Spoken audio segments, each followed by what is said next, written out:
لا الحقيقة اتفضل الكورس يعني. يعني يمكن عندي باك جراوند شوية عن المواضيع، لأن أنا بقالي كتير في الكواليتي واحتكيت كمان بالدوكيومنتيشن. لكن الموضوع رتب دماغي كتير يعني، خصوصا في حتة الأوديت، لأن حتى كان عندي أيام أوديت، وكان أول أوديت يجي عليا ك... كمشروع أنا ماسكه يعني. فالموضوع لا يعني ربنا يبارك في حضرتك، المعلومات كانت قيمة، وحتى تسلسل المواضيع كان آه، مفيد يعني. فعلا زي ما هو الباشمهندس قال ان هو اول Arabic كونتنت للموضوع، يعني دايما الموضوع بيبقى محدش مديله تفاصيل قوي بالعربي.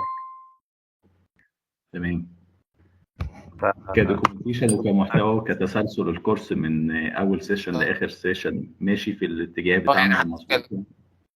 بالظبط، يعني حتى كان كل كورسات الكواليتي بتبقى كانسبكشنز في الموقع، كحاجات من كده، لكن مفيش حد تطرق الموضوع الدوكيومنتيشن والاوديت والايزو حتى كمان. مع يعني دي فعلا كانت حاجة متفردة يعني بالنسبة للكورس.